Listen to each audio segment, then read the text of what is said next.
Hər vaxtınız xeyirli olsun. Sözün və səsin vəhdət tapdığı məkandayıq. Bugünkü qonağımız Azərbaycan Milli Konservatoriyasının dosenti, sənətşünaslıq üzrə fəlsəfə doktoru Mübariz Əliyevdir. Xoş gördük. Sağ olun, təşəkkür edirəm Aynur xanım. Mübariz bəy, mənə maraqlıdır ki, sazla tanışlığınız hansı yaşda olub, necə olub? Çox maraqlı sualdır mənim üçün. Ümumiyyətlə, mən elə bir bölgədə doğulmuşam, Gədəbəy Mahallının Miskinli kəndində. Elə gözümüzə salınan demək olar ki, bizim el şənliyində, toylarımızda, düyünlərdə aşıqlar mən görərdim. Elə uşaq yaşlarımdan demək olar ki, bir 6-7 yaşımdan evimizdə də sazımız var idi. Əlbəttə, atamız çalardı, biz qulaq asardıq. Və ondan irəli gəldi, elə uşaq yaşlarımdan 4-cü sinifdə mənim yadımdadır. İlk dəfə bizim kəndimizdə mədəniyyət evi var idi. Miskinli mədəniyyət evində ilk dəfə mən bir dübeyti çaldım, oxudum. Bir fevral ayının 23-ü idi. Onda bir bayram var idi. Fevral ayının 23-ündə kişilər bayramı idi, belə nəsə belə bir. Bax, məndə o bölgə elə bir mühitdir ki, orada bu musiqidən kənarda qala bilməzdim. Elə həvəs oradan başladı. Bir qara sazımız vardı, onu götürdüm. Zaman-zaman rayon ətrafında, rayonda olan konsertlər. Sonra gəldim Bakı şəhərinə çıxdım. Artıq ali məktəbə buradan yarandı. İlk bizim təəssürat belə olmuşdu. Sazın sehri nədədir? Siz nəyə görə bunu suala verirəm sizə? Həm bilmək istəyirəm ki, sehri nədədir? Həm də bilmək istəyirəm, görüm, bu saz bizə məxsusdur deyə, bəlkə də tam bizimdir deyə onun fərqinə varmırıq, gözəlliyini o qədər də dərk etmirik. Amma xaricdə bu tamam başqa cür yəni ki, qarşılanır.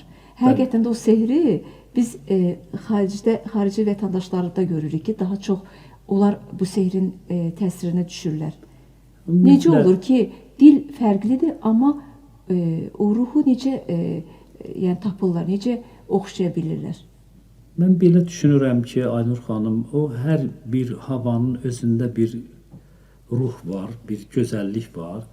Belə deyərdim ki, onun simlərindədir. O simləri vuranda bizi neçə əsrlərə, neçə minilliklərə aparır. Onun bir mizraf vurursan, bir sim vuranda doğrudan da bizi uzaqlara aparır. Elə sazın özü bir insana bənzəyir. Özdə saz kişiyə bənzəyir. Mən belə izah etmişəm. Yəni, sazın yuxarı hissəsi baş hissə deyirik. Burada qulaqçıq var, aşıqlar var. Oradan sonra qol gəlir. Ümumiyyətlə, insan əsas bir neçə hissədən ibarətdir. Əsas hissə nədir? Baş, orta, ayaq. Və qol gəlir. Qoldan sonra fikir verir, sazın o çanaqla birləşən yerində bir boğaz var. Boğaz. Hətta ona ustadlar beçə pərdəsi adlandırır. Mən çox araşdırmalar apardım. Təbrizdə, bütün Azərbaycanda, Türk dünyasında o beçə pərdə deyil. Axı, beçə bal ola bilər, beçə. O boğaz pərdəsidir. Bizim sazlar fikir verirsiniz. Yəni, zil olduğuna görə boğaz gücə düşür orada. Boğaz pərdəsidir. Və oradan sonra gəlir sinə, sazın sinəsi, qabırğalar gəlir. Və maraqlı nədir hadisə? Mən üzr istəyirəm, birinci baş gəldi məndə, qollar, sinə, gəlir sonra kişilər axı qayış vururlar. Sazda görürsünüz, sazda maraqlıdır bir qayış var, fikir verirsiniz. Hətta pərdələrin adı qədim zamanlardan belə gəlib. Baş pərdələr, orta pərdələr, ayaq pərdələr. İnsana bənzəyir, məsəl üçün bu alət. Çox maraqlı bir alətimiz var və onu qeyd edim ki, bizim Azərbaycan xalq musiqisi 2 yolla inkişaf etmişdir. Birincisi, şərq dünyasının möhtəşəm sənəti olan muğam sənəti. İkinci, Türk dünyasının simvolu olan aşıq sənəti. Bu qarşılıqlı formada musiqimiz inkişaf etmişdir. Saz bizim musiqinin deməli, genetik kodumuzdur, aşıq sənəti. Bizim musiqimizin açarı sazdır. Sazda muğam da var, xalq mahnıları da var, böyük bir alətimiz var. Mən bir müəllim kimi çox xoşbəxtəm ki, bizim Azərbaycan xalqının belə bir gözəl aləti var. Belə bir gözəl aləti var. Belə deyək də, mütəxəssis olaraq, siz bu işin mütəxəssissiniz də, deyək ki, Bəli. professionalısınız. Sizin ruhunuza daha çox toxunan hansı havadır və ya hansı dastandır? Bəli, mən bir neçə il bundan qabaq 2021-ci ildə onda qeyd edim ki, Özbəkistanın Nukus şəhərində ikinci beynəlxalq baxışı festivalı oldu. Orada mən ikinci yerin qalibi oldum, siz yaxşı bilirsiniz. Və orada mövzu məndə belə idi ki, hər bir ifaçı öz xalqının dastanı, öz mədəniyyətinin dastanı haqqında mən Aşıq Qərib dastanını seçim elədim. Doğrudan da Aşıq Qərib dastanı onda qeyd edim ki, həm türk dilli xalqlarda çox Aşıq Qəribdir, Koroğludur, Tahir Zöhrə dastanıdır. Hətta özbəklərdə də var, türkmənlərdə də var, türklərdə də var, Anadolu bölgələrində də var və mən orada o dastanı, Aşıq Qərib dastanı çox gözəl bir dramaturgiyası var bu dastanın. Koroğlu da var, başqa dastanlarımız da var. Biraz məntiqdən mən belə baxıram, düşünürəm, uzaqdılar bəzi sözlərdə. Amma Aşıq Qərib daha mənə yaxın dastandır. Bax, o sehir onun içərisində var. Mən 3 gün öncə COP-la əlaqədar, COP29-la əlaqədar Beynəlxalq Muğam Mərkəzində bir konsertimiz oldu. Aşıq musiqisinin təqdimatı oldu. Və orada mən bir Aşıq Qərib dastanından oxudum. Dün gecə Hələf şəhərindən qaynadım, coşdum da gəldim. Yar vəsli qövr eylədi sinəmdə, canımdan, başımdan keçdim və gəldim. Sübh namazımı Hələfin özündə, günorta namazımı Karsın düzündə, axşam namazımı Yar Tiflisində, Mövlan qanat saldı, uçdum da gəldim.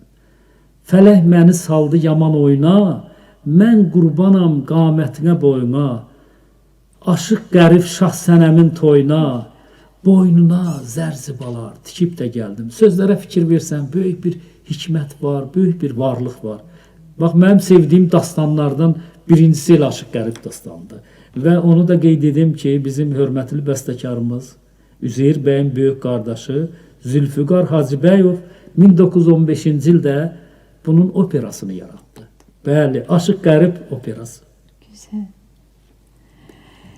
Sazın nota köçürülməsi bax hansı səbəbdən doğdu? Niyə görə düşündünüz ki, artıq bu vacibdir, mütləqdir? Ümumiyyətlə, aşıq musiqisi neçə minilliklərdən gələn bir musiqimizdir.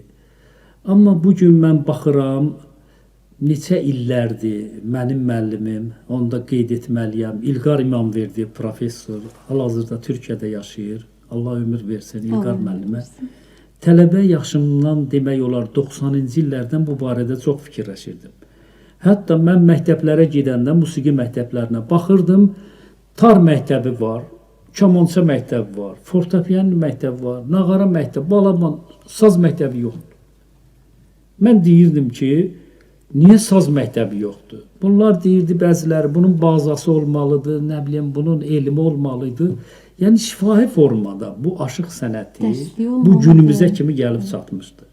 Amma çox təəssüflər olsun ki, 2007-ci ildə bunu biz gündəmə gətirdik. Düzdür, orada həm müəllif kimi bizim hörmətli rektorumuz Siyavuş Kərimi var, Akif Quliyev var, Mübariz Əliyev.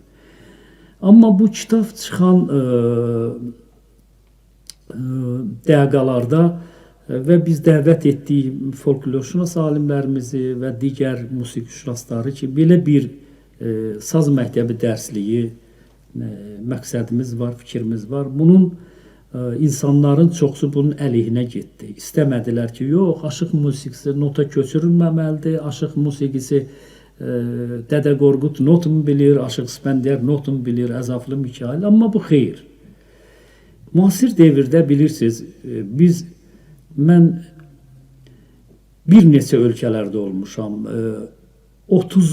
Artıq 30'u keçib mən belə xarici səfərlərdə olmuşam. 93-cü ildən bu yana kimi. Mən Monqoliyada olmuşam 2004-cü ildə. Monqolların alətinin notu var idi. Amma mən düşünürdüm, niyə Azərbaycan sazın notu yoxdur? Hətta mən oraya gedəndə almanlar məni dəvət elədi. Dedi, notunu ver də bunun, nə gözəl ruhanisə, bunun notu var. Mən qaldım belə pis vəziyyətdə, notu yox. Not belədir ki, beynəlxalq dildə danışır, o sazı danışdıra bilir.